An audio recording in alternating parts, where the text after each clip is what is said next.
And I say, God, this is the club. Dortmund and Real Madrid. Right now. That can be a reason. And You I want was to like, pick club from Champions League final. and I was like, yes, this is what I want. And the white jersey, the color for the heavenly, that's what we're Other talking. clubs have white jerseys. No, they have red. Manchester United have red. They have white. Everybody has white jerseys. But majority Madrid of is Leeds, their jerseys more is white. Madrid is more white. Why they have more of the white jerseys? Don't worry. Yes. Yeah, I can see what you've done to me. It's not like you went on glory days of Ronaldo. No. 1025. It was 2025. Leave it. Glory hunter. And, This is glory and, hunter. and the funniest is that after I just followed them, that was when we started losing. It's so crazy. We are going through. You've not seen them win any trophy. Oh, 2025. What happened in 2025? It's been a minute since our previous episodes on the World Cup, the preview, the analysis, the post and pre-match analysis that we did. It was a time. We had a time, myself and Dami, and we have a new a co-presenter now on board. Say hi, introduce Hi, yourself. everybody. Yes, I'm the new co-presenter. Yes, my name is T, and I am a sports lifestyle creator, voiceover artist, a lot of things. Nice to meet you guys. It's nice to have you. Nice to have you. Thank you. So yeah, in our previous episode, I think we left off semis. Yeah, we didn't do the semis, concluding episode for like the final, and also like the third place between. So Dami, what's up? What do you think about how the tournament went? It wasn't disappointing, right? Well, if you look at it on paper, the team that deserved it won it. Because if you look at the way Spain had played throughout the tournament, right, they only conceded 1 goal throughout the tournament. Yeah. No team outplayed them throughout the tournament. I don't think any team ran more than them throughout the tournament that they faced. So I think that for that reason alone, if you look at how they played, and I know sometimes we say tiki-taka can be boring sometimes, right? Because most times the club just has possession of the ball. But then I think, again, I should say that a lot of teams have lost the zeal to defend for longer periods. They want to still always, get the glory days. But Spain deservedly won it. They tried as much as possible to win within 90 minutes, but I think Argentina was really strong to make sure that they didn't get it within 90 minutes. And when they even scored the first goal, Argentina could have equalized, actually. I think late into the second half of the extra time, Argentina had multiple chances to equalize. I don't know if it was due to tiredness or maybe just momentum of the game. But unluckily for Messi, he was not able to get a second World Cup, right? And Spain, since 2010, I think. Yeah, this is the second final that they've got into, and they won it. So, and they have good crop of players. The most interesting thing about their team is majority of their players are still young. I think the oldest person there, Laporte, Rodri, just those two. Laporte and Rodri, yes. Apart from those two, the rest are below. I think they're below 27 or maybe 27 at most. Maybe Cucurella. Yeah, maybe. But hopefully, let's see if they keep this same, crop of players and bring in who would replace Rodri for Spain at the next World Cup. Kubasi will be there for the longest. I don't particularly see any midfielder of his profile, right? Currently, like the Spanish midfielder of that profile at the moment, I feel like Rodri is only, he's standalone right now in the DM role. Like he's the world best player in that role currently. And if Spain do lose him, it might require them to change how they now play again. They're always, come up with good crop of midfielders. So I feel like in the future they'll still be fine regardless. They just would adjust, and play around that way again. But their major style of play is keeping the ball away from the opponent. Argentina, what do you think about their game against Spain? Do you think they played well or?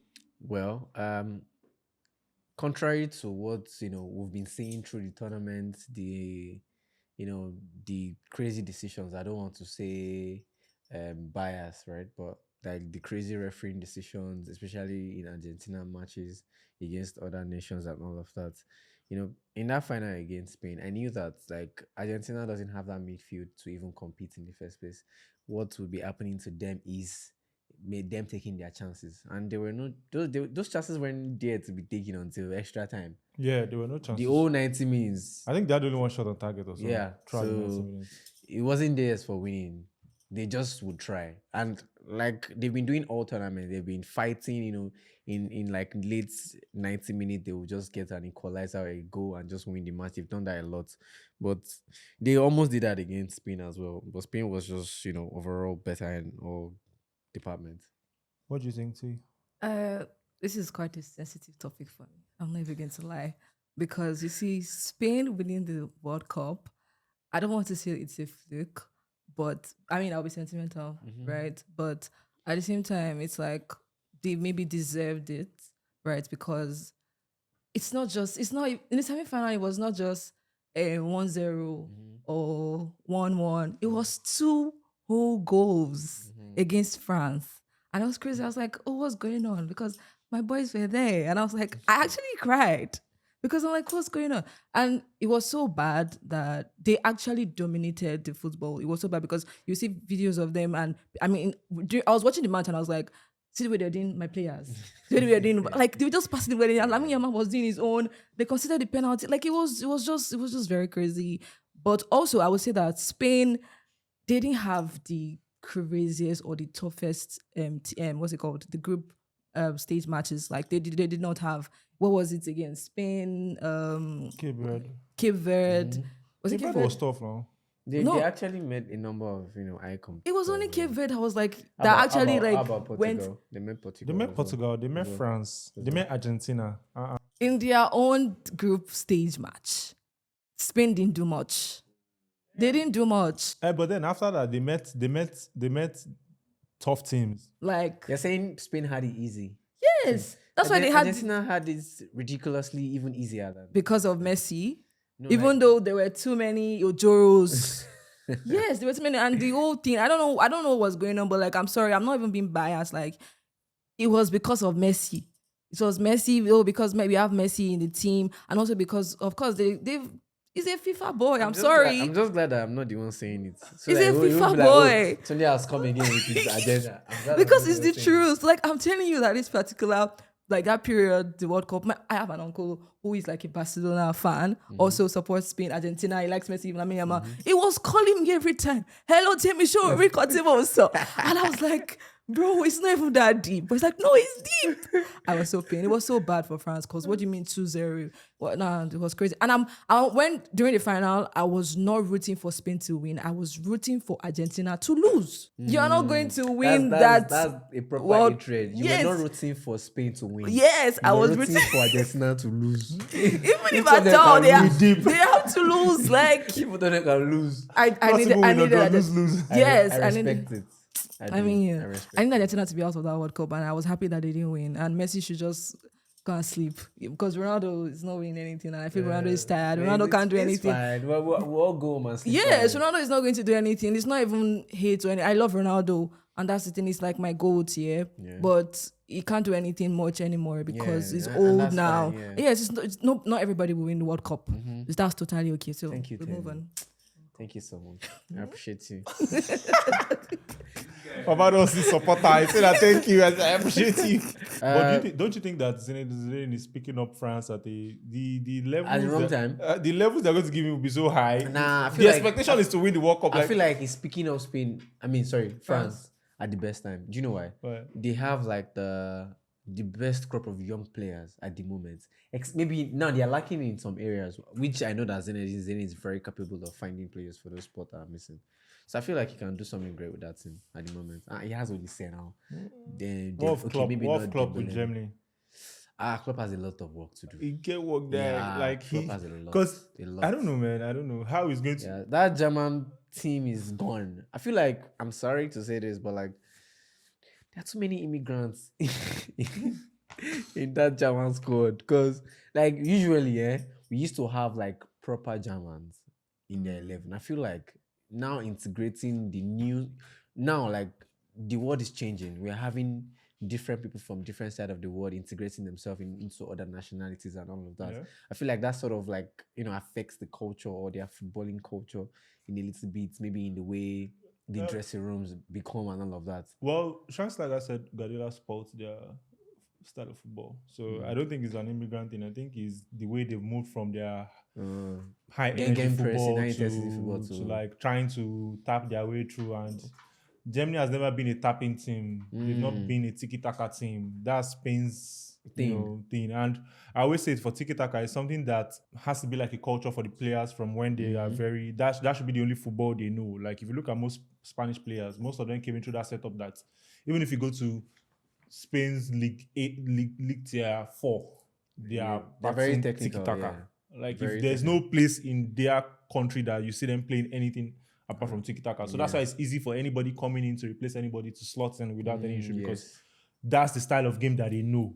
So they don't have any problem playing that all day. They can tap you all day. They don't mind. And they're very intelligent, because I watched their games against France and on Argentina. They know how to keep offside. You just find out. You think you're true on goal. The technical side of their game is very, You very think you're impressive. true on goal. But so I think that Klopp has a lot of work to do for Germany to get them back to that level. And now this is not club football where you can sign who you want.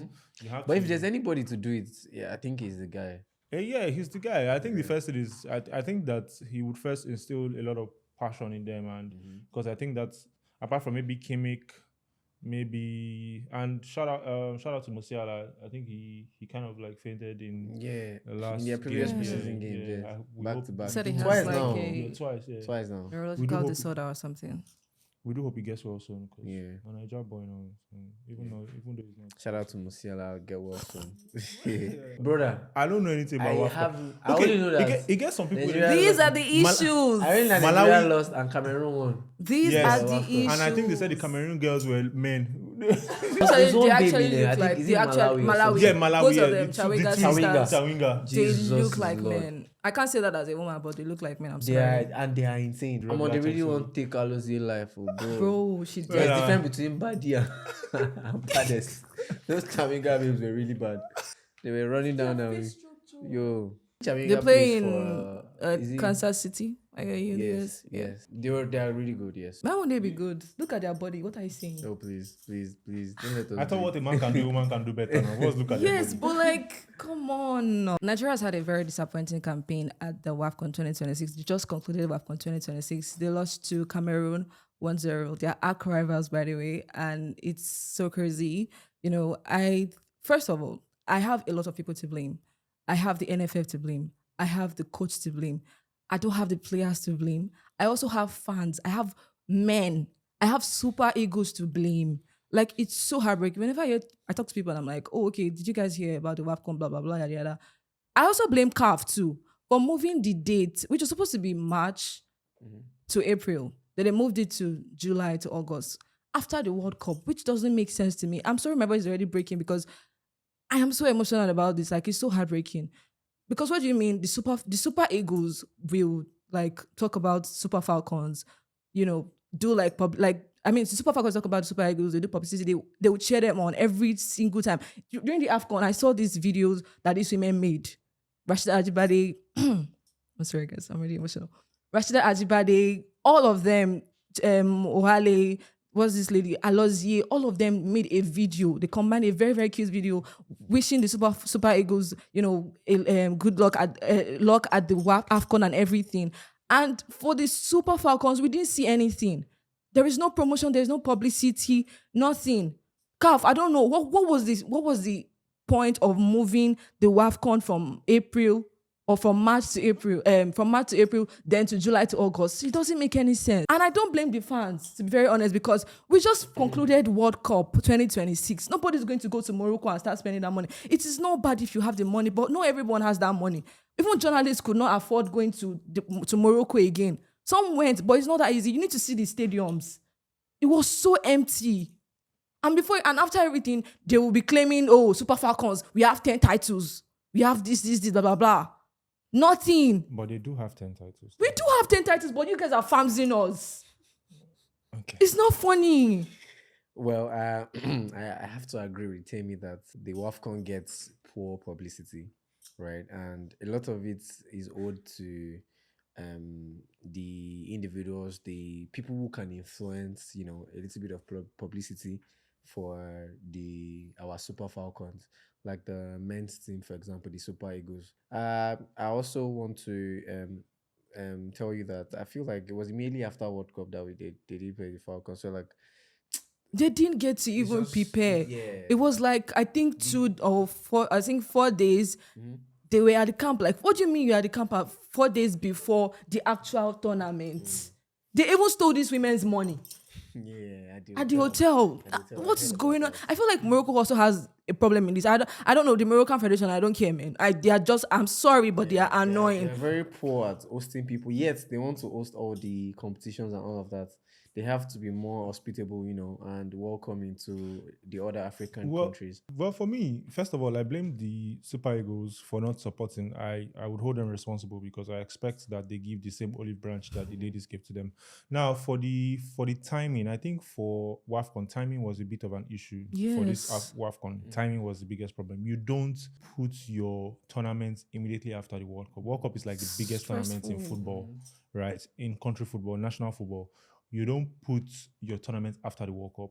We've seen interviews where people say how much they come to spend at the World Cup. You've heard amounts people have spent. So, and now this was done, and you expect them to now take it all the way again to WAFCON. It wouldn't make any sense at the time. I really blame If they had NFF. done it in March, it probably would have made more sense. Probably would have generated more review, and which is why I always say it's sorry I have to go this way. It's an African thing, the planning.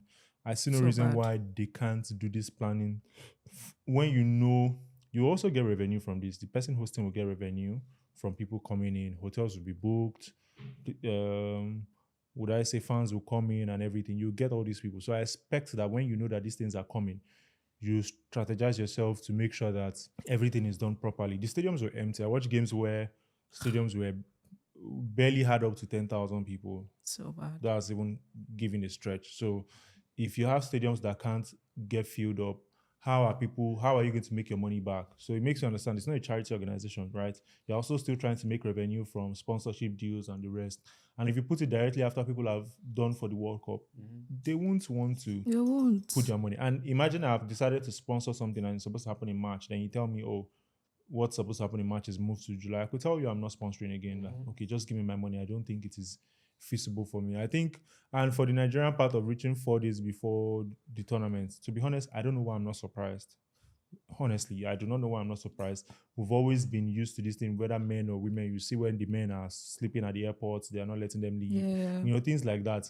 Then you put them into those harsh conditions and you expect them to deliver you something pitch. grand.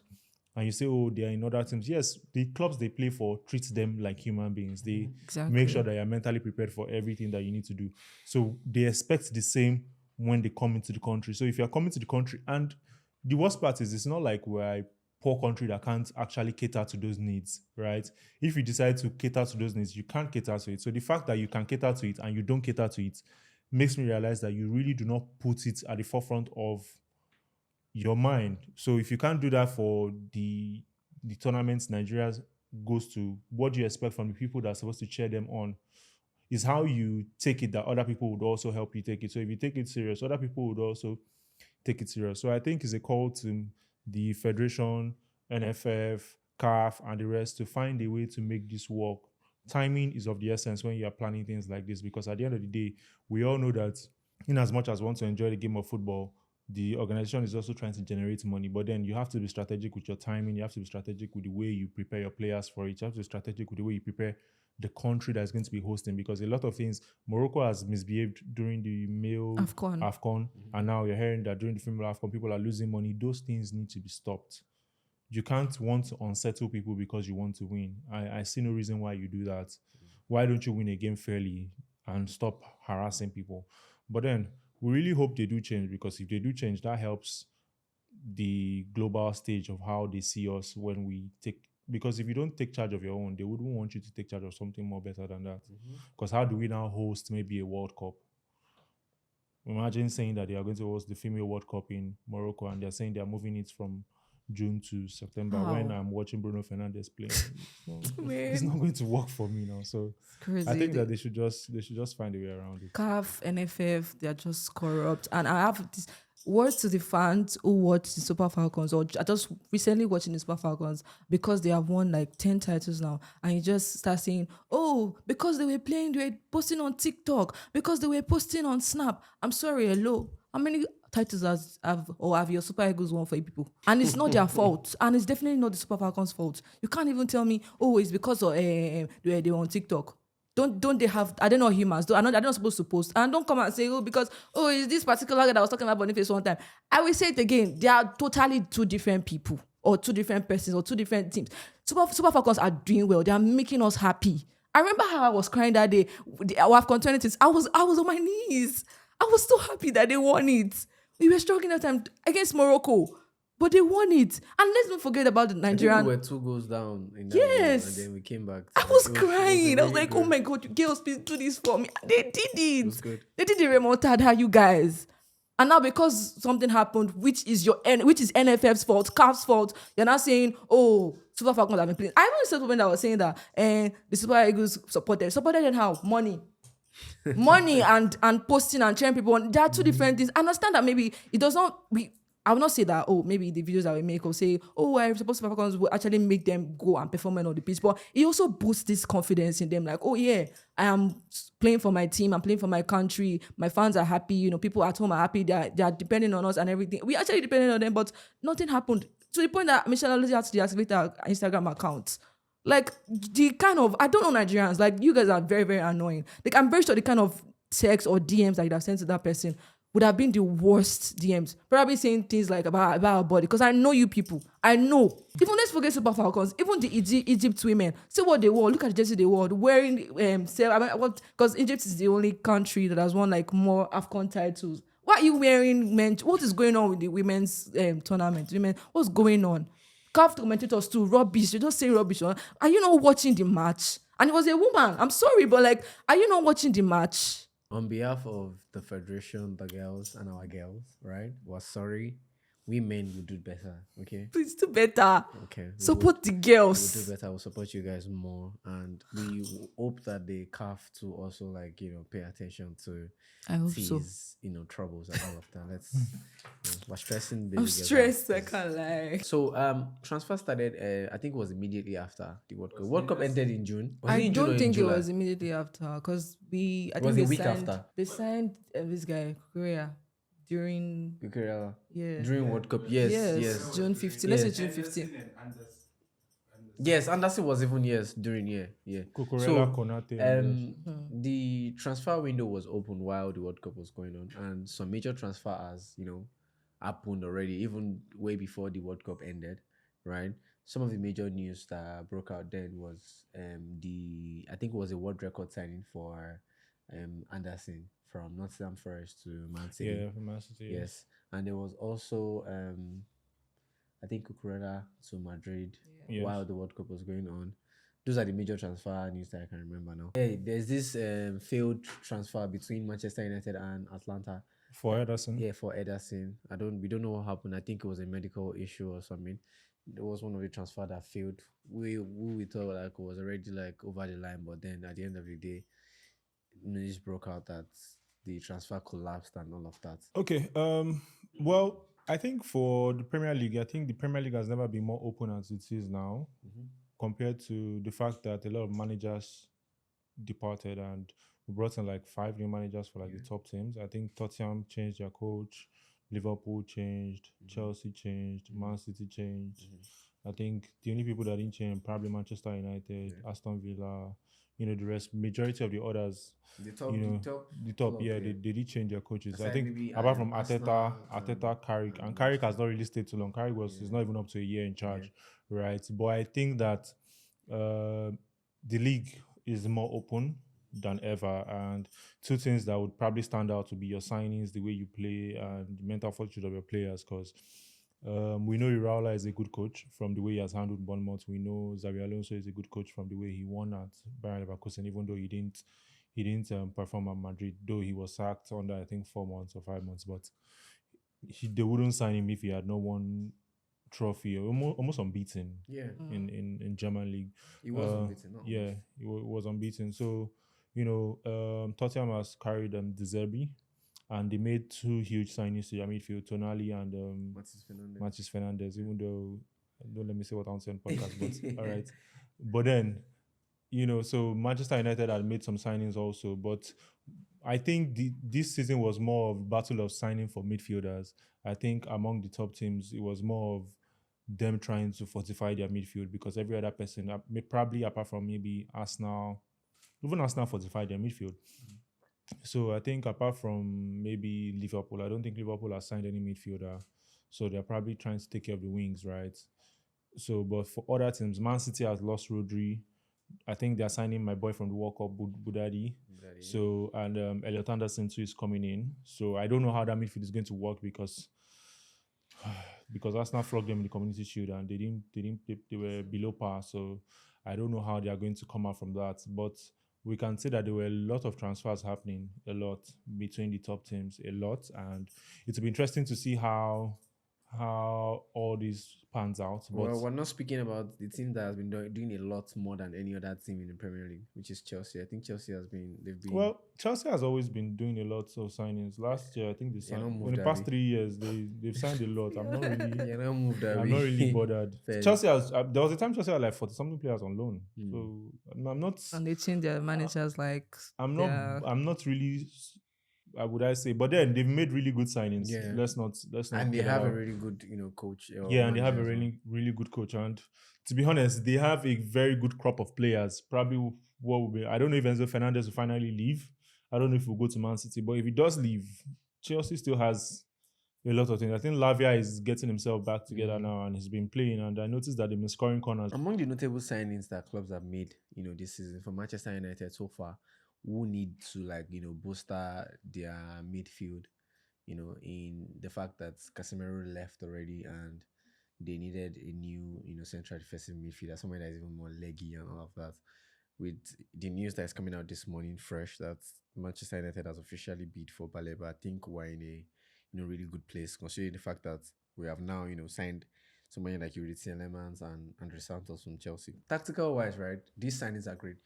For me, Tielemanns above Andre Santos at the moment, considering that he has a good wealth of experience. He has been a leader right from he was, I think, 16 years old. He was already in the Anderlecht senior team, so he's a wonder kid as well. So for me, I feel like he brings diversity into the team. He helps, Bruno create from deeper. Bruno doesn't have to always now come back, to receive the ball and then create from deep anymore. If you have somebody like Tielemanns who can also, find pocket passes, smart passes. This is what a lot of what they did for Aston Villa last season, which made them successful even in their European. I think they won the Europa League last season, didn't they?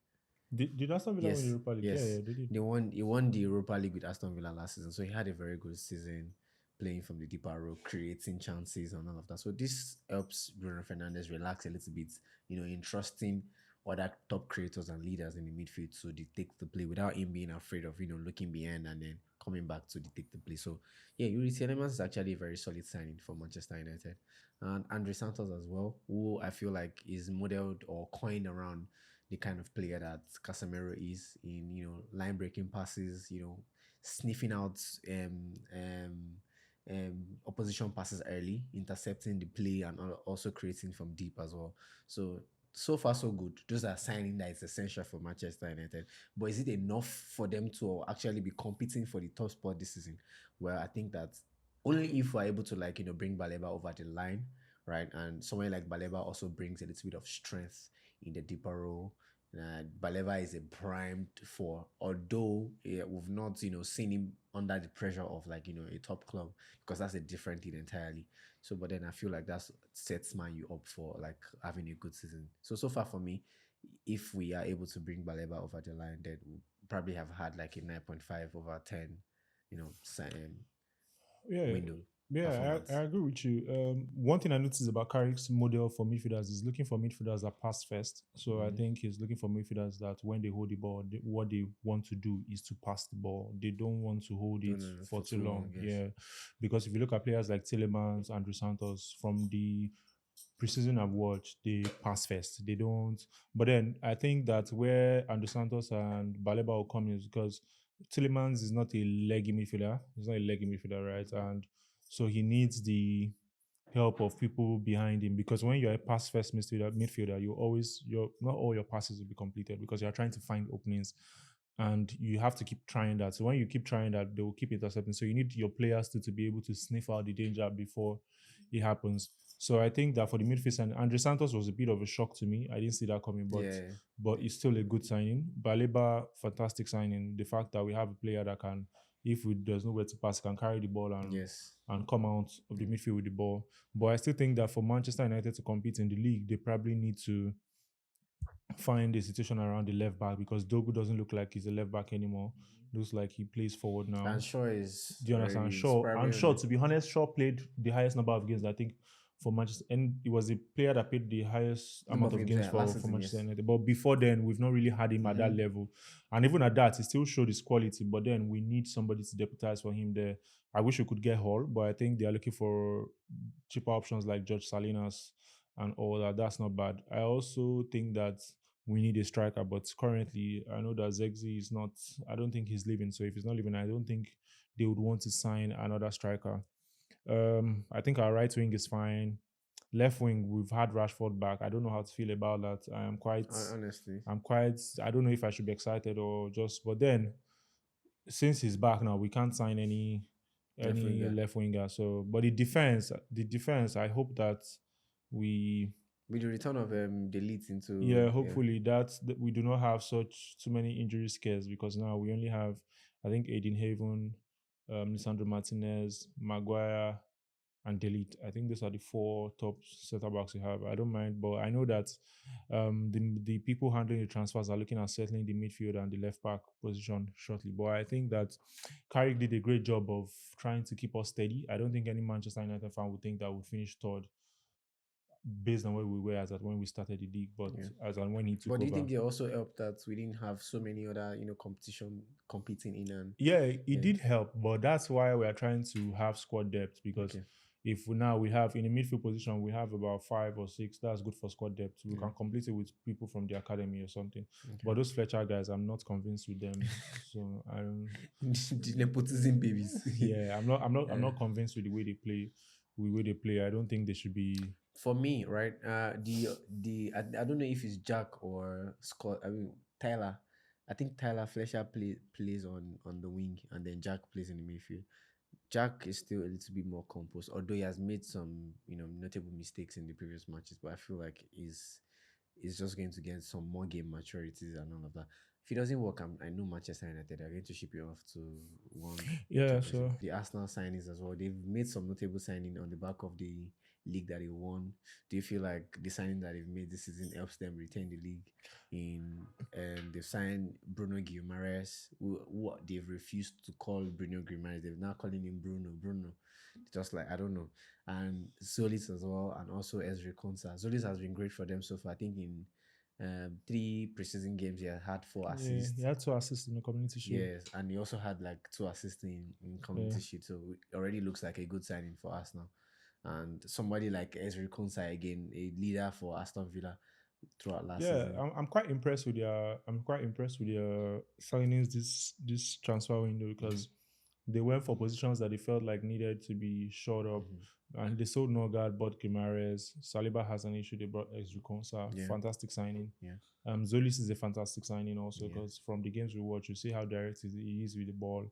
And I think that this would help. A bit of fresh legs will help them. I feel like they might be going for the Champions League this season.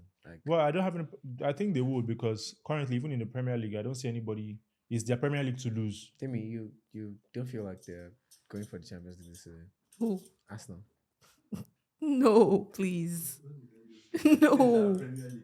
Please, no. I So who beg. would win the Premier But League? you don't Who want would win them the to win the Champions League? Yes. Okay. You don't want them to Alright. win it. Not We like don't that. And want they them would to- not. Okay. We don't want that as well, but I feel We don't want that as feel well, like actually. If you're ever going to talk about any club that's probably going to win, favorite team is Barcelona. to win Yes. the Yes, even though I don't want them to. I want Real Madrid to. it would not be accepting that on this podcast. So, but then for Arsenal, like I said, is their this season's Premier League is in their hands. If they decide to let it slip, then it's. I feel like the it's their Premier issue, League this because- season is Arsenal's to lose. Yeah, it's Arsenal's to lose, because every other team that The rest of the team are trying, to now build up. to refresh the team. Arsenal is already in that phase already, so it's more like it's just to lose. I don't like Arsenal, but you guys, I think you're being biased here. What's going on? No, I just it's We don't like. I don't like Oh, Arsenal. you think I like Arsenal? Oh my god, bro! I don't give two hoots about I Arsenal. don't Like, like it's Arsenal. Arsenal. We're just speaking because But it's of just, based realistic. on paper, We don't right? like They've Arsenal. now become a stronger squad than they were last season. And you see how they performed last season, even though it was mostly, Osama Bin Laden football. But well, maybe they would, because look at how they perform in the community shield against I just want to Yeah, put Man again City. that when we signed Casemiro for how much? For 16, they were telling me that we are signing 29-year-old and all Yeah, that. now they brought in Bruno Bruno Bruno Guimaraes. Guimaraes at for how at much? 29 with only one Carabao Cup to show for it. They for, brought him at for 75. 75 million. But let's not. But it's go all there. right. There's also Chelsea who has signed a number of players as well, with Alonso as on the helm or in charge of their decisions and all of that. I think they brought in. Daniel Welbeck. No, Oh, it was yeah. These people, they've been signing some really really old dogs. And I think they should have signed you. They can sign Welbeck. I swear to God, because I don't know. why guys hating. What's Welbeck? They play where you know we play. What's Welbeck want to do for now? I don't do for now. Wow. Well, they signed Anderson. Wait, did they confirm Anderson transfer? They used their hand to sign the paper. Okay, bro. They Well, play. I don't know what Yeah. Chelsea plans is, but well, they brought in some really, Yeah. legend or like the veteran of the game. That's what we'll call them. These are veterans of the game, people who know the league and understand the league. Because if I be Nicolas Jackson and then sign Welbeck, I go the vex. Yeah. Or if I be dropping like. But Nicolas Jackson is not a stable. He doesn't give a stable performance. Today is great. But he's already back up to Joao Pedro now. But he's now back up to Welbeck.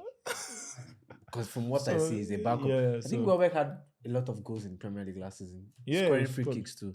So I feel like the third choice for Chelsea right now is Nicolas Yeah, Jackson. Chelsea has signed Palestra. I think Palestra, yes. and on They their right signed back. Quenda. Quenda was signed last season, but he Yeah, just came. yeah. They signed Quenda, they signed Palestra, they signed Welbeck, they signed Henderson, they signed Morgan Rogers. Yes. Morgan Rogers is a fantastic signing, by the way.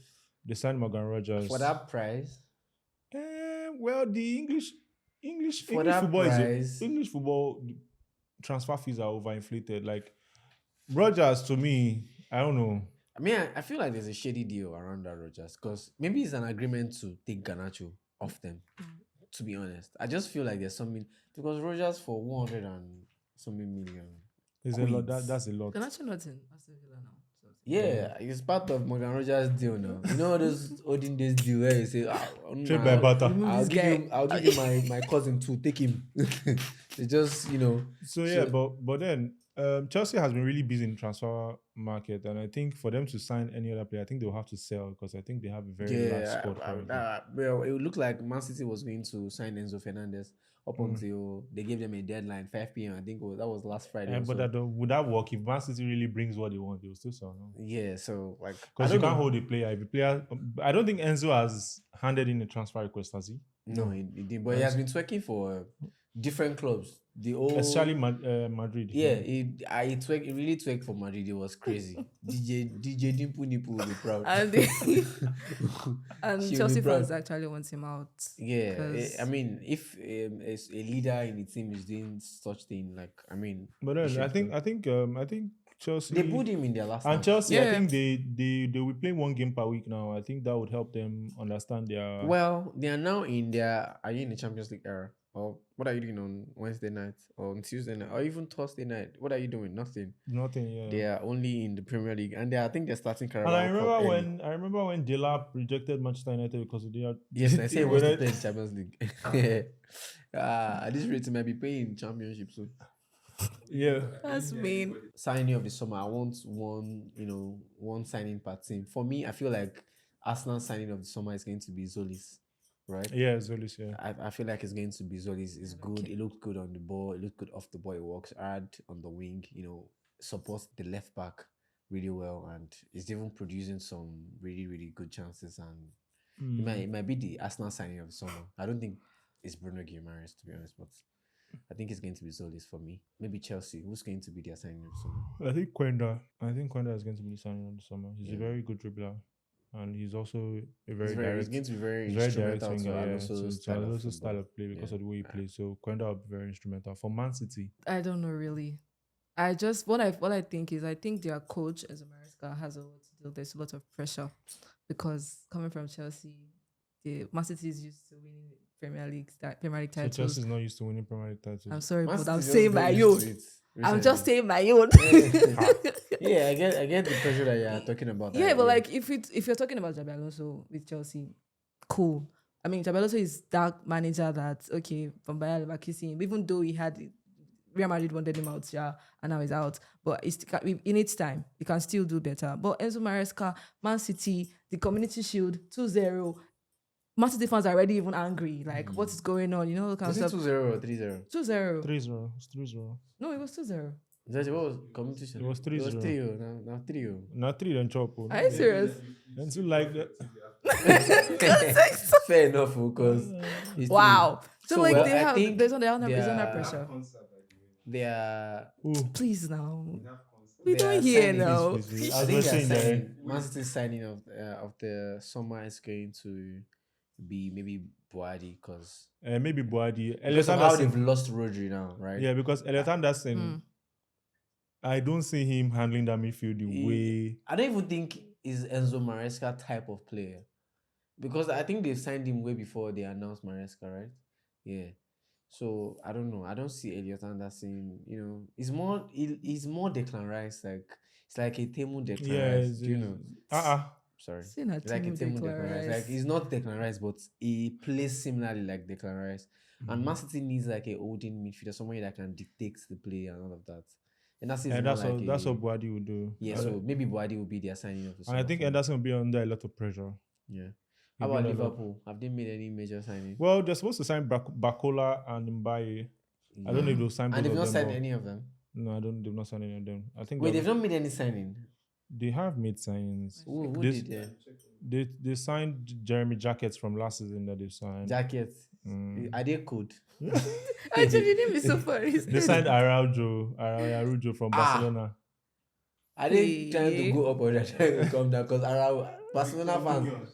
They signed Victor Munoz, very fine player by the way. Munoz from Fulham. No, Which from, Munoz is that? Sorry. Osasuna. Osasuna, yes, very fine player. Very fine Yeah, I player. heard he was really good at Very fine player. Monga. No. Who is Jeremy Monga? I don't know that one. No. Well, yeah, I didn't talk about Thompson from Tottenham as well. I guess some kind of sign maybe say.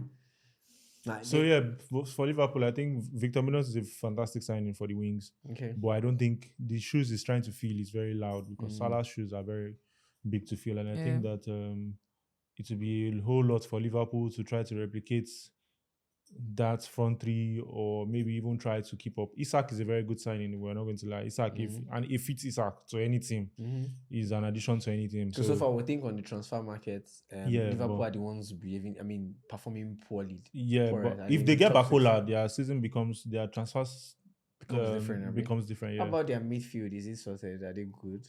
They have Gravenberg, McAllister, Soboslai. At least as the top, they are good for now. Okay. They sold Curtis Jones to Inter Milan, so Curtis Jones is now in Inter Milan. So no, Avi Elliott. They still have that guy. do they still have Harvey Elliott? They should still have him. I think he's injured. Or And I something. also heard that they're trying to sell Stefan Bajatic too. So I can't remember. Well, the club. it's all speculation until So I feel like they're happens. really shaky in that midfield. Yeah, they're also. really They shaky. really need to do business in that Yeah, midfield. Okay. but they have a starting three. And speaking of great signings too, like the two shocking transfer of the transfer market for me so far has been Tottenham. Hijacking Matheus Fernandes from Manchester United. Did they hijack? They No, didn't like hijack. I'm not saying like, but everybody knows that Manchester United wanted to sign. Me, I believe that we're going to sign Matheus Fernandes, right? And then Tottenham just came in, gave him the ridiculous wage that he wanted and all of that. And that's not what Manchester United is looking at. We're not waiting for somebody that's going to be fidgeting in making their decision whether they want to come and play for the club or not. But then Tottenham really they were swift in their business. They brought in Matheus Fernandes. They brought in Sandro Tonali as well. That's two, really solid signings for them. So Yeah, fantastic signings do for we them. think they will be great signings? Of Yeah, the summer as well? I think they will be great And they signings. really affect Tottenham's performance compared to their last season where Well, they finished what? They finished. was it not 17th or something? No, Yeah, so I think 16th. They finished 16th in the if league. they finish 10th this season, is a good season. So I don't, from Matheus Fernandes and Tonali were very great signings, but I think the major signings for me was Senesi. Yes. Senesi And is it a was for fantastic- free. It was for free. So I I feel don't like know how Man you did not see that because Yeah, that was a very easy free signing. Senesi has like almost the highest defensive contribution of any defender in the league last season. Yeah. So But what? Then Van I Hecke guess too. you're Van right. Hecke is a fantastic signing. yeah. They sold Vicario, but not like they lost him. They loaned him because they wanted Kinski to be the Number one. Number one. Then and I don't know, maybe because I don't know if Vicario had an issue with them. That's why they relegated him like that. But they lost Romero. They lost Jet Spence. Jet Spence to Inter, right? It was a fantastic window for Tottenham. Yeah, If you they look had- at it, they they had had a a very really good- fantastic window. They brought in quality players because the Senesi is a quality player. Van Hecke is a quality player. I'm sorry to say Van der Veen might sit on the bench if he's not careful. If Senesi and Van Hecke strike up a partnership, right? Or they will take him to left back. I don't know. Brentford signed Sangare. Turkish league has always had very rich football. I think if you read about the history between Bursaspor and Besiktas, they also have a bit of feud when I think Bursaspor needed Besiktas they needed to win a game to stay, and Besiktas went ahead to win and didn't care. So now I think Bursaspor won the league some years back, right? But for them signing top players now, I think that maybe they've realized how much they can get from their fans turning out because it looks like Turkish. And they're really football lovers. Yeah, Turkey. I think they realized that Turkish fans are really football lovers, so they're trying to bring in give them talent to something. give them something. Yeah, to, is it Fenerbahce that is signing all those? Making all those signings, like Greenwood now, for example. Was it Fenerbahce? Greenwood went to Fenerbahce. He even scored a very they hard made shot. so many signings though. Yeah, I think they signed Greenwood. They also signed. They had many notable signings there. Even Kante, I think Kante is in Fenerbahce now. Yes, Nathan Ake. They signed Nathan Ake.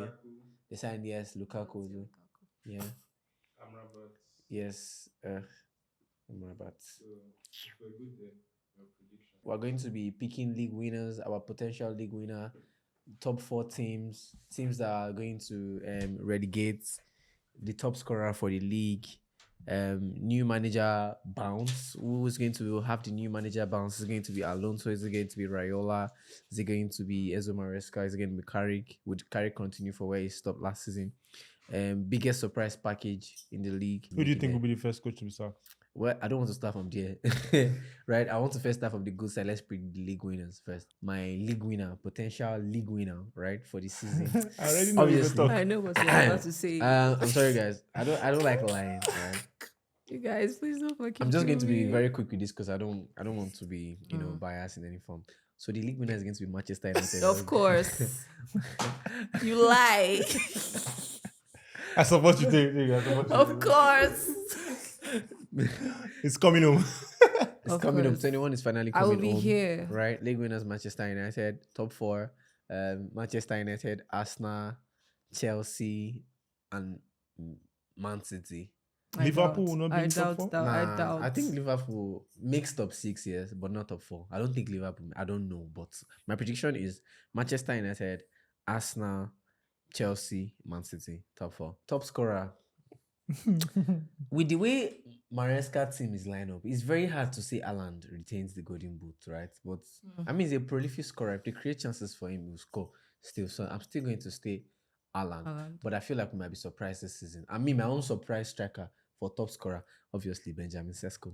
But moving on from that, I don't want to United deliberate. fans, man. I don't want to deliberate. Assistant Bruno Fernandes. Obviously, there's only one king of assists. Bruno I think my Fernandes. United fans are all the same everywhere. Yeah, And and Arsenal. new manager. I feel like Xabi Alonso is really going to do well for Chelsea. So it might get the new manager bounce. Chelsea might really finish really high up there, or maybe even finish with a domestic title.